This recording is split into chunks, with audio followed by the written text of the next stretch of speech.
It's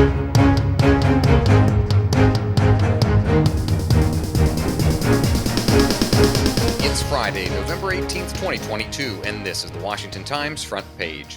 Thanks for joining us. I'm George Gerbo. House Speaker Nancy Pelosi told fellow lawmakers that she'll step aside after nearly 2 decades leading House Democrats. Susan Ferricchio and Mika Solner report Pelosi will continue to represent her congressional district in San Francisco, a seat she's held since 1987, while also playing an advisory role for a Democratic leadership team about to undergo its biggest shuffle in more than 15 years. Her likely successor is New York Congressman and Democratic Caucus Chairman Hakeem Jeffries, who would become House Minority Leader in the next Congress.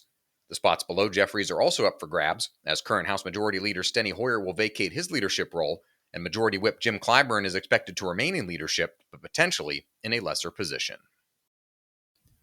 Qatar remains in obscurity to much of the world, but that changes beginning Sunday, when soccer fans across the globe tune in to watch the tiny Middle East nation host the 2022 World Cup.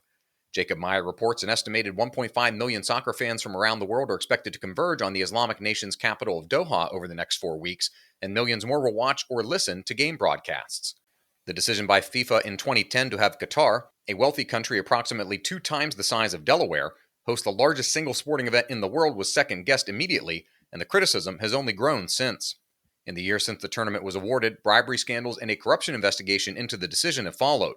Qatar has also come under fire for the alleged mistreatment of migrant workers it used to build the stadiums for the World Cup, and the country's harsh laws that deny rights to women, gays, and lesbians haven't helped either, nor has its ties to Iran.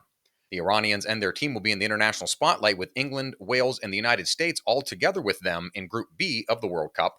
That could create some interesting intersections of sport and geopolitics, Ben Wolfgang reports, with Iran's brutal crackdown on domestic protests sparking blowback abroad and potentially fueling tension between its athletes and government leaders at home.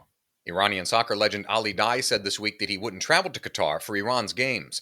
He said he desires to stand in solidarity with Iranians who have been demonstrating against their government for the past few months.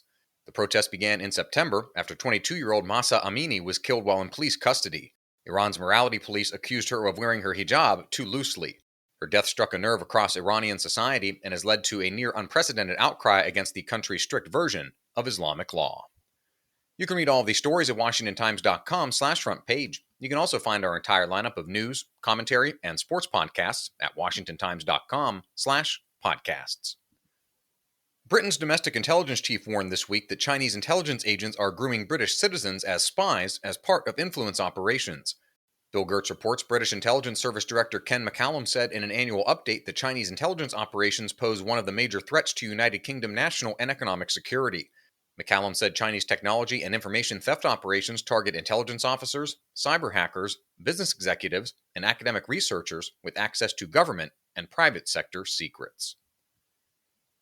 And finally, FBI Director Christopher Wray said this week that children who were shut out of schools during the pandemic and who have yet to go back to the classroom are factors in America's violent crime crisis. Stephen Dinan reports Wray told the Senate Homeland Security Committee that juveniles have added to the combination of drugs, gangs, and illegal guns that are fueling the crisis. Wray said additionally that criminals are slipping through holes either because of backlogs or intentional policies, such as prosecutorial discretion or bail practices.